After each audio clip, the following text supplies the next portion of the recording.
Hello दोस्तों, Shiva TU 15 channel पर आपका स्वागत है। आज मैं आपको एक कहानी सुनाने जा रही हूँ जो बिल्कुल सच्ची घटना पर आधारित है। अगर अच्छी लगे तो प्लीज़ सब्सक्राइब जरूर करें। मैं एक दुकानदार पे खरीदारी कर रहा था। तभी मैंने उस दुकानदार के कैशियर को 5-6 साल के लड़के से बात करते हुए देखा। कैशियर बोला, माफ़ करना बेटा, लेकिन इस गुड़िया को खरीदने के लिए तुम्हारे पास पर्याप्त पैसे नहीं है।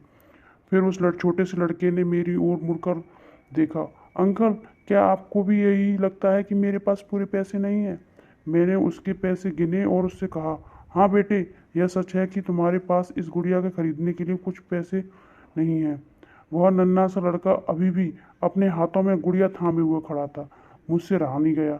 इसके बाद मैंने उसके पास जाकर उससे पूछा कि यह गुड़िया वह किसके लिए खरीदना चाहता है।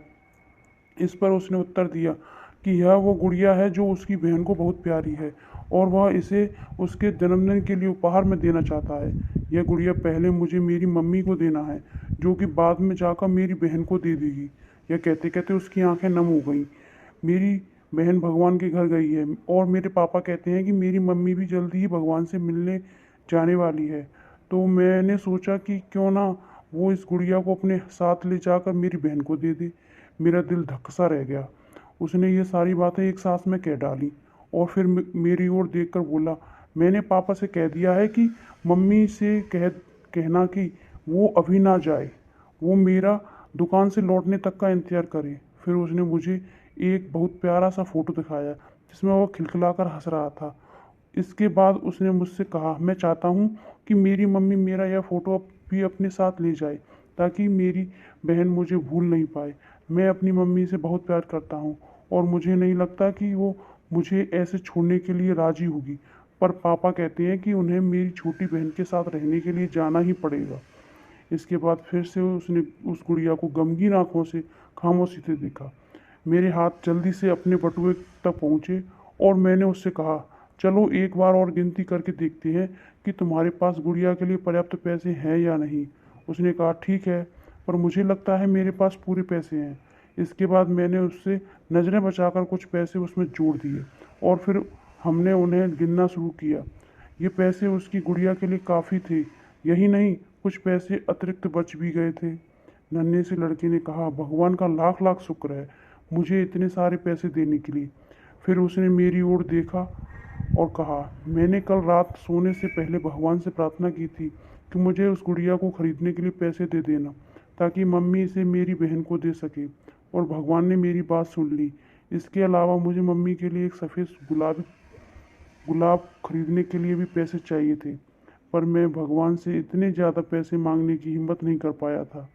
पर भगवान ने तो मुझे इतने पैसे दे दिए हैं कि अब मैं गुड़िया के साथ साथ एक सफ़ेद गुलाब भी खरीद सकता हूँ।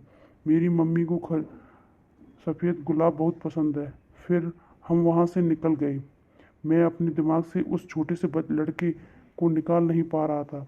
फिर मुझे 2 दिन पहले स्थानीय समाचार पत्र में छपी एक घटना याद आ गई, जिसमें एक शराबी ट्रक ड्राइवर के बारे में लिखा था जिसने नशे की हालत में मोबाइल फ़ोन पर बात करते हुए एक कार चालक महिला की कार को टक्कर मार दी थी, जिसमें उसकी 3 साल की बेटी घटनास्थल पर ही मृत्यु हो गई थी और वह महिला कोमा में चली गई थी।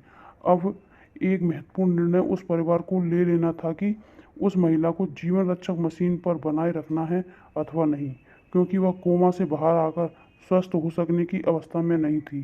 क्या वह परिवार इसी छोटे लड़के का ही था? मेरा मन रोम रोम कांप उठा।